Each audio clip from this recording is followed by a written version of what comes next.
Ever wonder why your mouth looks darker than the rest of your face, even when you wear sunscreen? Let's find out. This was me a year ago. Look at all that pigmentation around my mouth, especially out the edges here. It didn't matter how much I color corrected. Anything I wore over this looked gray. This is one of my top asked questions, so let's get into it. Pigmentation around the mouth is incredibly common, especially in melanated skin. We are more inclined to post-inflammatory hyperpigmentation, so whether it's acne, eczema, shaving, waxing, etc. All of those can inflame the skin around your mouth, and that can leave behind pigmentation. Hormonal triggers, things like PCOS, can actually trigger pigmentation too, including melasma, specifically around the mouth.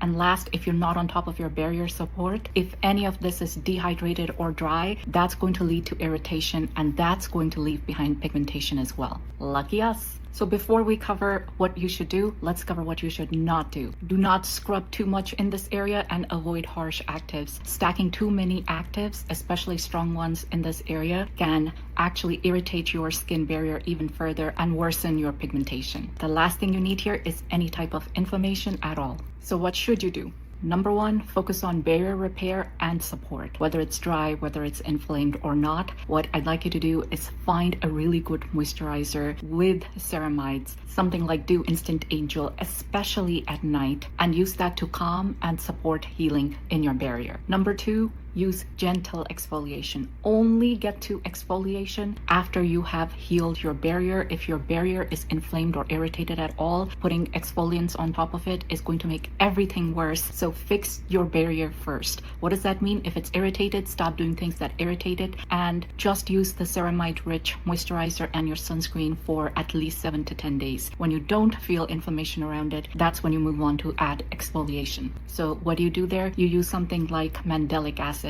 Geek and Gorgeous has a great one, Naturium has a great one, and they're pretty cost effective. So use that 2 to 3 times a week and just gently exfoliate. You can do it all over your face, but especially around the mouth. It is a very gentle acid, relatively speaking, and it's going to exfoliate without overstripping. What does exfoliation do? It gets rid of any dead skin cells and helps you resurface new skin. So anything that is holding on to pigment will eventually be taken off. And if you are also using the next step, which is tyrosinase inhibitors, then at some point you're going to stop producing new melanin, provided you've controlled your irritation, inflammation, triggers, etc.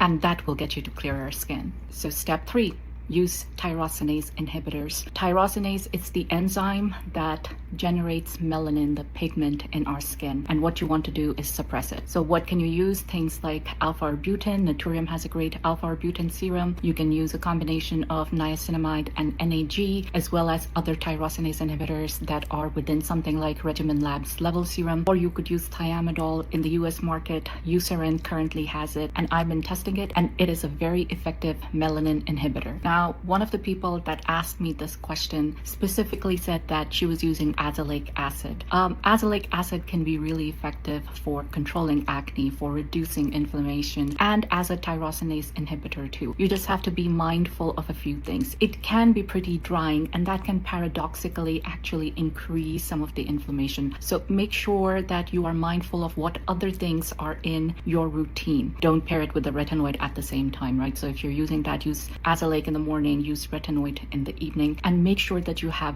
really good rich moisturizers if you do use azelaic. But where azelaic acid truly shines is 15% or above. That's usually prescription only. You could get Regimen Labs azelaic serum that's effective at about the 15% level, and at above 15% at that strength, you can use it for more stubborn pigmentation. Next is vitamin C. Make sure you're using a vitamin C in the morning. You need at least a 10% serum, something like Timeless. You can go up to 20% if your skin barrier is healthy, if you do not have any irritation from it. But if you have any irritation, stinging, etc., drop down to a level or drop down to gentler alternatives to L-ascorbic acid and put that in your routine instead. And last but not the least is use a sunscreen daily, even indoors. Even when it's raining, even when it's cloudy. Visible and blue light contribute to hyperpigmentation, so don't think if you're indoors you're protected. When you're outdoors, you absolutely want a broad spectrum sunscreen. You want not just the UVB coverage, which is the SPF number number written on the bottle, but